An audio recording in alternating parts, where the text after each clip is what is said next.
ციფრული სამყარო არის ის, რაც ყოველდღიურად იცვლება და იზრდება. ამიტომ ჩვენი გადაცემა ცდილობს არ გამოგრჩეთ ის მნიშვნელოვანი სიახლეები, რაც ცვლის ჩვენს მომავალს. ეს ციფრული დაიჯესტია. გამარჯობა. კომპანია Samsung-ს უამრავი საინტერესო სიახლე აქვს. მან ახალი სეზონი მართლაც საინტერესოდ დაიწყო. იმდენად საინტერესოდ, რომ ერთი სული გვაქვს გიამბოთ. კომპანია Samsung-მა საკუთარი პრეზენტაციის ფარგლებში IFA 2014-ზე წარადგინა 4 ახალი მოწყობილობა. ესენია Galaxy Note 4, Galaxy Note Edge, ახალი ჭკვიანი საათი და Gear VR. კომპანიამ როგორც იქნა გაითვალისწინა მომხმარებელთა აზრი მასალასთან დაკავშირებით და Samsung Galaxy Note 4-მა მიიღო მეტალის ჩარჩო. სახურავი კი შესრულებულია soft touch პლასტმასის სპეციფიური ტექსტურით.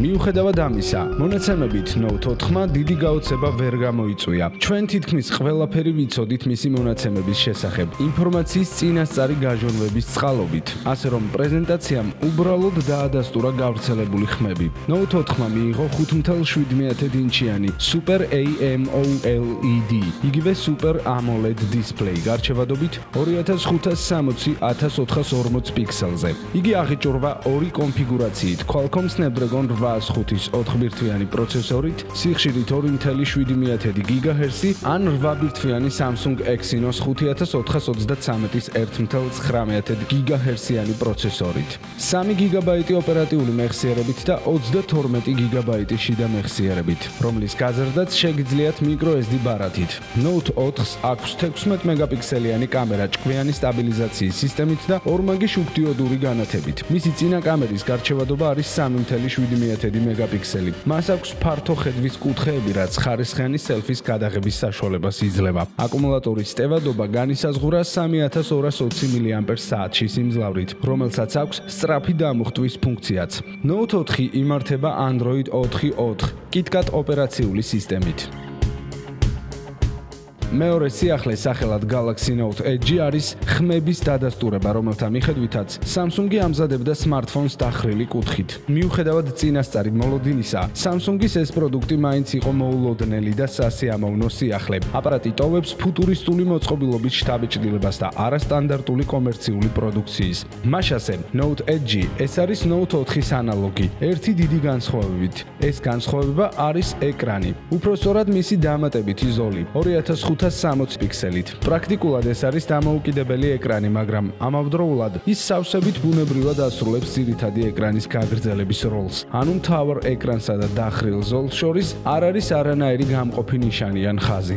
სმარტფონის ხელში აღებისას ამ ეკრანზე შემთხვევითი შეხება არ გამოიწვევს არანაირ რეაგირებას, ასე რომ შემთხვევითი კლიკისგან ნამდვილად დაზღვეული ხართ. ჩნდება კითხვა, არის თუ არა ეს დახრილი ეკრანი მხოლოდ დიზაინერული ეფექტის მომხდენი ატრიბუტი. Samsung-ი გთავაზობთ მასზე შეტყობინებების ან რაიმე სპეციფიური ფუნქციის განთავსებას, რომელიც მოსახერხებელი იქნება მაგალითად ისე დროს, როდესაც იგი დევს სპეციალურ ჩასადებში და ჩანს მხოლოდ გვერდითა კანტი. დახრილი ეკრანი აქვს კიდევ ერთ სიახლეს Samsung-ისგან, ეს არის ჭკვიანი საათი Gear S, თუმცა Note Edge-ისგან განსხვავებით, ამ შემთხვევაში ეს გადაწყვეტილება ატარებს როგორც ვიზუალურ, ასევე ფუნქციონალურ დატვირთვას, რომელიც მეტად მოსახერხებელია гаджеტების გამოყენებისას. ამჯერად ჭკვიან საათში თქვენ შეგიძლიათ მოათავსოთ microSIM და მისი გამოყენება შეგიძლიათ არამხოლოდ smartphone-თან ერთად, არამედ როგორც დამოუკიდებელი მოწყობილობა. სხვა ჭკვიანი საათებისგან განსხვავებით, Gear S არ იყენებს Android Wear-ის ოპერაციულ სისტემას. ის მუშაობს Tizen-ის ოპერაციულ სისტემაზე. თუ წინათაობის საათები მხოლოდ smartphone-ების კომპანიონები იყვნენ, ეს მოდელი არის პრაქტიკულად მაჯი smartphone-ი, რომლითაც შეძლებთ დარეკოთ, დაამესიჯოთ და გამოიყენოთ ყველა ფუნქცია, ისე რომ საერთოდაც არ გქონდეთ smartphone-ი. Gear VR. კიდევ ერთი სასიამოვნო სიურპრიზი Samsung-ის პრეზენტაციაზე. ეს არის ვირტუალური რეალობის შლემი. იგი არის Oculus-ის და Samsung-ის ერთობლივი პროდუქტი. გამოცანად რჩება კონკრეტულად რას გულისხმობს Samsung-ის და Oculus-ის პარტნიორობა. იმ ფონზე, როდესაც Oculus-ის მფლობელი არის არც მეტი არც ნაკლები Facebook-ი. თავად შლემი წარმოადგენს ერთგვარ დოკ სადგურს, სადაც საკმარისია მოათავსოთ თქვენი ახალი Note 4 და იგი გადაიქცევა ვირტუალური რეალობის შლემად. ნებისმიერ შემთხვევაში ეს არის წინ გადადგმული ნაბიჯი ვირტუალური რეალობის ტექნოლოგიის სახალხოდ ქცევის საქმეში.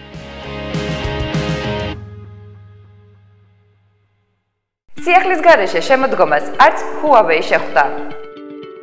როგორც მოსალოდნელი იყო კომპანია Huawei-მ IFA 2014-ის გამოფენაზე წარადგინა თავისი ახალი ფლაგმანი Ascend Mate 7. სიახლე აღმოჩნდა საკმაოდ საინტერესო. ის სთავაზობს მომხმარებელს თხელ კორპუსს, მეტალის ელემენტებით და საინტერესო მონაცემებით. მოწყობილობა აღჭურვილია 6-ინჩიანი Full HD IPS მატრიცის მქონე დისპლეით. ის საკმაოდ კონტრასტულია და იკავებს მოწყობილობის წინა მხარის 83%-ს. ეს გახდა შესაძლებელი ძალიან თხელი კანტის დამსახურებით, რის შედეგადაც მოწყობილობა გამოიყურება ძალიან მომხიბვლელად. მოწყობილობის გული არის საკმაოდ მაღალწარმადობიანი ჩიპსეტი HiSilicon Kirin 925, რომელსაც აქვს 2 4-ბირთვიანი პროცესორი სიხშირეებით 1.3 და 1.8 GHz. მას აქვს 8-ბირთვიანი გრაფიკული ამაჩქარებელი მალი, 2 GB ოპერატიული და 16 GB შიდა მეხსიერება. უკანა მხარეს განთავსებულია 13 მეგაპიქსელიანი კამერა Sony-ს მეოთხე თაობის სენსორით და დიოდური განათებით. კამერა იღებს ვიდეოს Full HD გარჩევადობით. ვიდეოზარების და სელფის გადასაღებად განკუთვნილია 5 მეგაპიქსელიანი წინა კამერა. კამერის ქვეშ განთავსებულია დაქტილოსკოპიური სენსორი თითის ანაბეჭდების წასაკითხად. ასევე აღსანიშნავია USB UTG ტექნოლოგიის მხარდაჭერა, რაც ნიშნავს, რომ მოწყობილობას მარტივად გადააქცევთ მულტიმედია ცენტრად, ისეთი დამატებითი მეხსიერების დაერთებით, როგორიც არის გარე მყარი დისკი ან ფლეშ მეხსიერება. ასევე შეძლებთ გამოიყენოთ მოწყობილობა სხვა პორტატული აპარატურის დასატენად. Ascend Mate 7 მუშაობს Android KitKat ვერსიაზე. კომპანიის უნიკალური ინტერფეისით Emotion UI. აპარატი გაყიდვაში ჩაეშვება სექტემბრის ბოლომდე. თამაშები არის ის, რასაც არასოდეს მოვლით გვერდს. მით უმეტეს შემოდგომა ამ მხრივ აქტიური პერიოდია. ამიტომ ახლა ჩვენს გადაცემას განსაკუთრებული ყურადღებით გეიმერები უნდა მიუსხდნენ. შემოდგომა არის ყველაზე ცხელი დრო თამაშების მოყვარულთათვის. სექტემბრის დასაწყისიდან ნოემბრის დასასრულამდე, როგორც წესი, გამოდის წლის ყველაზე მთავარი ჰიტი. ნახეთ ჩვენს გადაცემაში სხვადასხვა ჟანრის და პლატფორმის ყველაზე საინტერესო თამაშები, რომელიც ამ სამთვეში გამოვა. აღორძინებული ინკვიზიცია მზად არის გამოუცხადოს ბრძოლა მონსტრებს, რომლებმაც დაიკავეს თედასი. თქვენ გელოდებათ სერიის არსებობის ისტორიაში ყველაზე დიდი სამყარო, უდიდესი დრაკონებით, რომლის განადგურება მოგიწევთ და ასევე თქვენ გელით. შეხვედრა ბევრ ძველ გმირებთან. Dragon Age Inquisition გამოდის 21 ნოემბერს.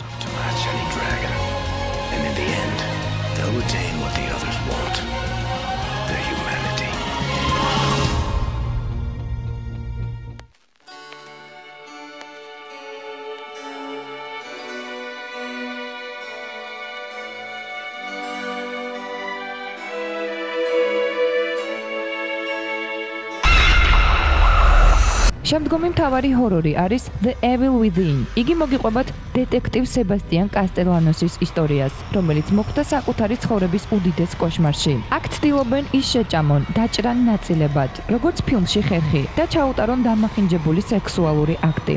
საშინელების ვირტუალურ სამყაროში მოხვედრას 17 ოქტომბერს შევძლებთ.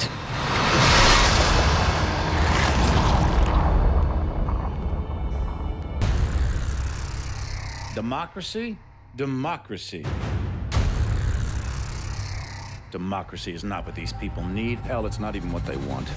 ახალ ბოროტ მოქმედებთან ერთად, რომლის როლსაც ასრულებს კევინ სპეისი, Advanced Warfare წაგვიყვანს ახლო მომავალში. კერძოდ, საბრძოლო კორპორაციები გავიდნენ სახელმწიფო კონტროლიდან და ჩვენ მოგვიწევს მათთან ბრძოლა. ამაში უამრავი ახალი იარაღი და ტექნიკა დაგვეხმარება. მსოფლიო ბოროტებასთან ბრძოლა დაგეგმილია 4 ნოემბრიდან.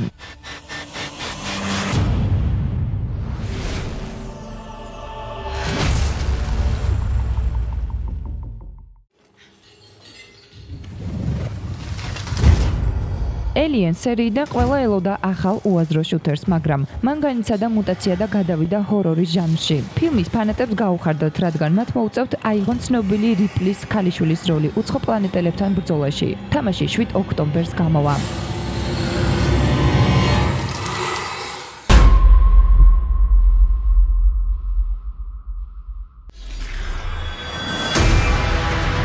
I had a family once. A wife.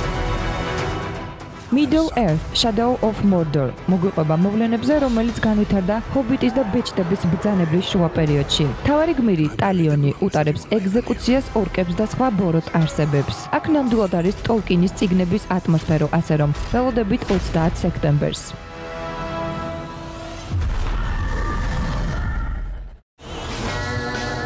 მთლიანი უღელტეხილები, დამალული ძველი მონასტრებით გაგიჟებული მკვლელის სპილო და ბოროტმოქმედი. ეს არის ახალი Far Cry ნომრით 4. ჩვენ გველოდება შთამბეჭდავი ექშენი, კოოპერატიული რეჟიმი, სასაცილო ცხოველები, რომელთა გამოყენება შესაძლებელი იქნება იარაღად. და მოკლედ, თავგადასავლების ზღვა.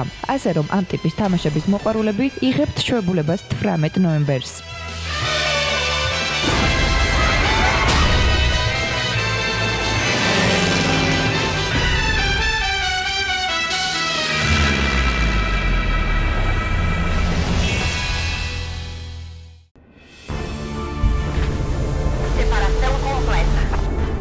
ცნობილი სერიის ახალი შთამბეჭდავი ნაწილი მიძღვნილია პლანეტების კოლონიზაციას. ჩვენ მოვფრინებთ კოსმოსიდან იმისთვის, რომ ავაშენოთ ახალი ცივილიზაცია და ავითვისოთ სამყარო. ამაში დაგვეხმარება მაღალტექნოლოგიური მოწყობილობები, სამეცნიერო კვლევები და განვითარებული იარაღები. სეზონის მთავარი სტრატეგია გამოდის 24 ოქტომბერს.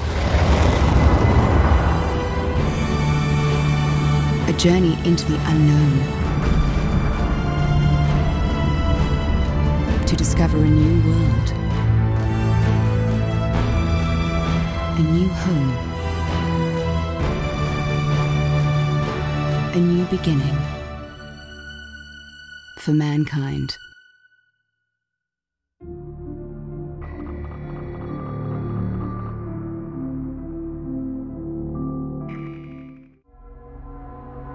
In this city, all men are not created equal.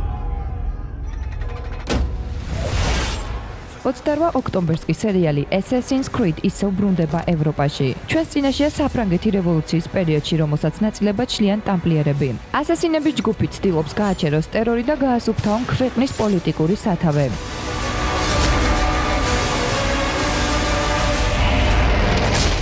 Make history. Assassin's Creed Unity.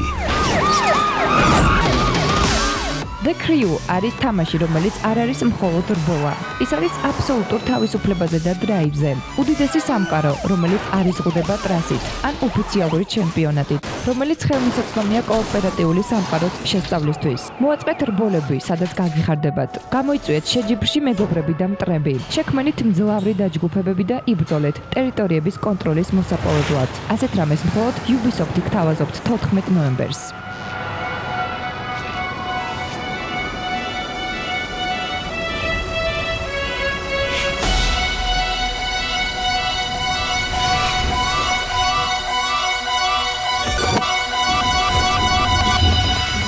ახლა ვნახოთ როგორია Apple-ის შემოდგომა და რას ელოდნენ სულ მოუთქმელად ვაშლის კომპანიაზე შეყვარებული მომხმარებლები. კომპანია Apple-მა წარადგინა ერთდროულად ორი ახალი სმარტფონი, რითაც მან დაადასტურა ამ დრომდე გავრცელებული ხმები. მთავარ სიახლედ შეიძლება ჩაითვალოს ეკრანის ზომები 4.7 და 5.5 ინჩი. iPhone 6-მა და iPhone 6 Plus-მა მიიღო თხელი მეტალის კორპუსი. რა თქმა უნდა, ყველაზე მოულოდნელი იყო დისპლეის ხარისხის გაუარესება პატარა მოდელში. კომპანია Apple-მა მიიღო გადაწყვეტილება გამოიყენოს მატრიცა გარჩევადობით 1314x750 პიქსელზე. წერტილების სიმჭიდროვე კი გახლავთ 326 ppi. იმის გათვალისწინებით, რომ დიაგონალური ზომა 0.7 ინჩით გაიზარდა, გამოსახულების ხარისხმა შეიძლება პრეტენზიული მომხმარებელი იმედგაცრუებული დატოვოს. განსაკუთრებით მაშინ, თუ მას შევადარებთ LG G3-თან, რომლის წერტილების სიმჭიდროვის მაჩვენებელი შეადგენს 528 ppi-ს. ამავე დროს iPhone 6 Plus-ის ეკრანის გარჩევადობა Apple-მა გახადა Full HD. თუმცა ეკრანის დიდ ზომას თუ გავითვალისწინებთ, ეს არ არის დიდი მიღწევა. iPhone 6-ის სისქე არის 6.9 mm, ხოლო iPhone 6 Plus-ი 7.1 mm-ით განისაზღვრა. მიუხედავად იმისა, რომ სმარტფონები მართლაც თხელია, ეს არ შეიძლება ამ პარამეტრითაც ჩაითვალოს ჭკვიან ბაზარზე სიახლედ და ბოლო მიღწევად, რადგან Huawei S&P7-ის სისქე სულ რაღაც 6.5 mm-ია. Apple-ის ერთგული მომხმარებლების მოაზროვნე ნაწილი დაგვეთანხმება, რომ ამ კომპანიისგან ასეთი სმარტფონების გამოშვება ცოტა უცნაურია, რადგან iPhone 6 Plus-ი ზომაში სეგმენტში მისი კონკურენტების უმეტეს მოწყობილობებზე ბევრად დიდია. ამ მოდელის პროგრამული განსაკუთრებულობა გახლავთ ლანდშაფტური ორიენტაცია სპეციალური აპლიკაციებით, რომელიც გათვლილია 5.5 ინჩიანი ეკრანებისთვის. მოწყობილობა მიიღო 64-ბიტიანი პროცესორი A8. რაც შეეხება აკუმულატორს, მიუხედავად იმისა, რომ ამ მხრივ სასწაულის იმედი არ უნდა გქონდეს, Apple გვპირდება, რომ ავტონომიური მუშაობის დრო გაზრდილია. მაგალითად, ვიდეოს ყურების რეჟიმში ახლანდელი აქტუალური მოდელი 10 საათს ძლებს, ხოლო ახალი სმარტფონი 11 საათს მოგემსახურებათ. ასევე გაუმჯობესდა კამერის ხარისხი. მიუხედავად იმისა, რომ პიქსელების რაოდენობა არ შეცვლილა, Apple ამტკიცებს, რომ ეს ასია, რადგან ინჟინრებმა იმუშავეს ავტოფოკუსის სისწრაფის გაზრდაზე და ცუდი განათების პირობებში კარგი ხარისხის ფოტოს მიღების შესაძლებლობაზე. რაც შეეხება კადრის სტაბილიზაციას, iPhone 6 იყენებს ციფრული სტაბილიზაციის მეთოდს, ხოლო iPhone 6 Plus ოპტიკური სტაბილიზაციის სისტემას. რაც შეეხება გაყიდვებს, iPhone 5S და 5C კვლავ რჩება მაღაზიების დახლებზე, თუმცა შემცირდება მათი ფასი, რაც გვაიძულებს ვიფიქროთ, რომ სწორედ ეს მოდელები იქნება მოთხოვნადი. Apple-ის ახალი სმარტფონები iPhone 6 და iPhone 6 Plus გაყიდვაში 19 სექტემბრიდან ჩაეშვება. კონტრაქტის გარეშე გასაყიდი ფასი ჯერჯერობით უცნობია.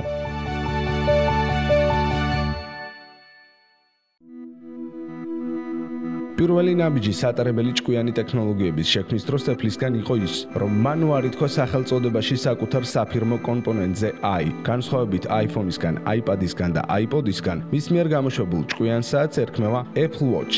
საფირის მინით დაფარული სწორკუთხოვანი კორპუსი მყისიერად იწვევს ასოციაციას სხვა მწარმოებლის ჭკვიან საათებთან, მაგალითად Sony-ის მეორე თაობის მოდელთან. ვიზუალური მსგავსება მართლაც არსებობს, თუმცა Apple-ის საათს შეუძლებელია მისი კოპირება ვუწოდოთ, რადგან ამ გაჯეტს ნამდვილად აქვს საკუთარი განუმეორებელი ინდივიდუალიზმი და ქარიზმა. იგი არის საკმაოდ უნივერსალური და მოდური აქსესუარი Apple-ისგან. ასე შეიძლება დახასიათდეს დიდხანს ნანატრი სიახლე. კორპუსი წარმოდგენილია ორი ვარიანტით. პირველი სისქით 38 მმ და მეორე 42 მმ-იანი. ასევე შეიძლება შეარჩიოთ კორპუსის თქვენთვის სასურველი მასალა, უჟანგავი რკინა ან 18 კარატიანი ოქრო. რა თქმა უნდა, შეგიძლიათ თქვენი სტილის მიხედვით აერჩიოთ საათის სამაჯეც. Apple-ის საათის მართვა შეგიძლიათ სენსორით და ასევე ხმოვანი თანაშემწით. თუმცა იმის გათვალისწინებით, რომ Siri ქართულ ენას არ ცნობს, მოგიწევთ ინგლისური დახვეწოთ, რომ თქვენი სანუკვარი აქსესუარი უსარგებლო ბიჟუტერია დარგექცეთ. სოციალურ ქსელში თქვენ შეძლებთ კომუნიკაცია მოახერხოთ მხოლოდ სმაილებით, ან ტექსტი შეიყვანოთ ხმოვანი ბრძანებით, რადგან ციფრული კლავიატურა აქ გათვალისწინებული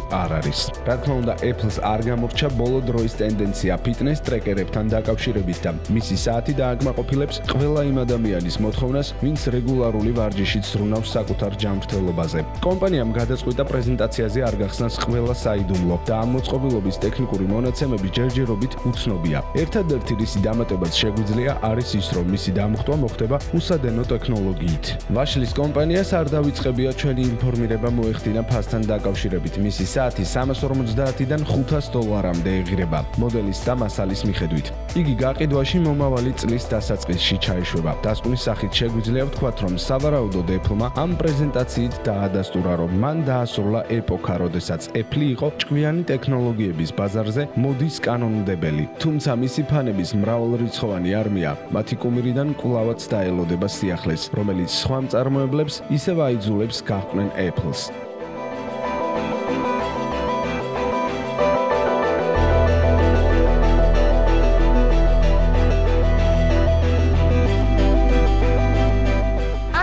ახალი სეზონის პირველი ეპიზოდი დასრულდა. ციფრული დაიჯესტი ზუსტად 1 კვირით გემშვიდობებად და პირობად უამრავ საინტერესო სიახლეს გპირდებათ. ნახვამდის.